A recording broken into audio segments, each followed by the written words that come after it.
I'm just going to go out and look for the birds. Happy Friday. I'm Glenn Kubish in Edmonton. Each Friday I put together a short podcast with 3 little things from everyday life that made me happy or grateful in the past week so that I get back to doing my own noticing. Things like, number 1, top of the list, the front yard chickadees.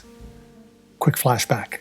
In January, we had what was called a winter squall. Go figure, it doesn't happen much here.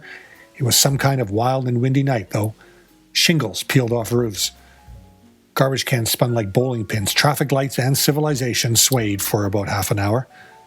This is audio from that night as the wind battered a stop sign on 149th Street.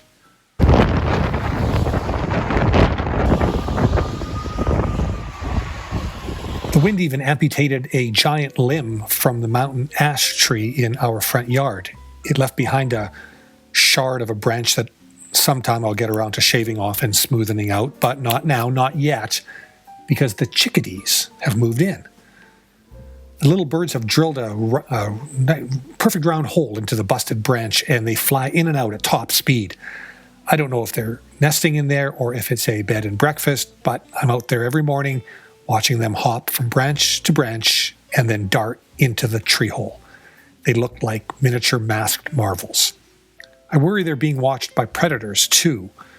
The first time I knew my heart could break was as a young boy looking at the wreckage of a robin's nest in our backyard tree after a cat had gotten up to vandalize it.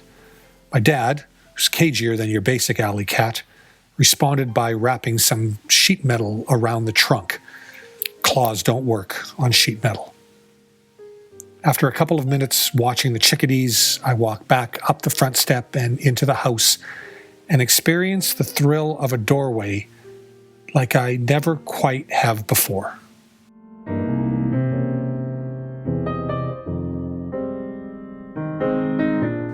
Number 2, Hazel. The SUV stopped, the door opened slowly, and what emerged first from the passenger side was the tip of a wooden walking stick. Immediately I saw I was wrong.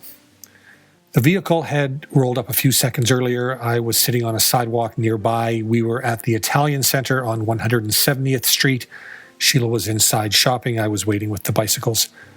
The SUV had pulled into the empty handicap parking stall. I thought, here we go again. Some scofflaw parking where he shouldn't. Why do people do that?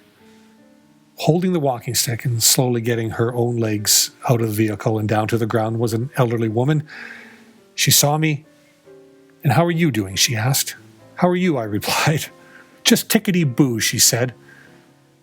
By the time she had closed the vehicle door and used the stick to keep her balance to get up on the sidewalk, her husband had gotten out and was walking behind her. "The stick even has her name carved on it," he said, just like that. I stood up and walked a little closer for a better look. She turned the stick toward me. Just above where she held her hand, 5 capital letters were carved into the wood. Hazel. Hazel. "So that makes your walking stick a piece of hazelwood," I smiled. They laughed together and moved by and into the store. They'd heard that one before. But they were kind to laugh with a stranger just the same.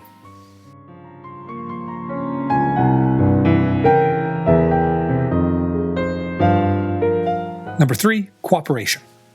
In his Sporkful podcast, Dan Pashman has been telling the story lately of his odyssey to, while keeping his family together, devise, design, manufacture, market, and sell a new shape of pasta.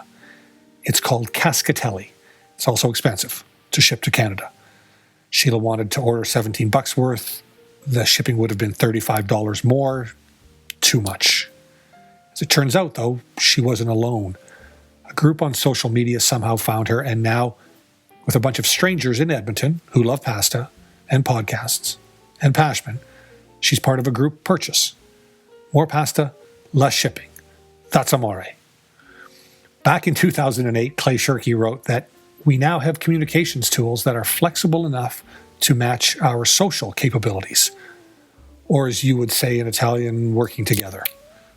Or as my friend Sonia would say in Italian, lavorando insieme. Yes, lavorando insieme. I hope you all have a working together kind of weekend, friends. See you next Friday.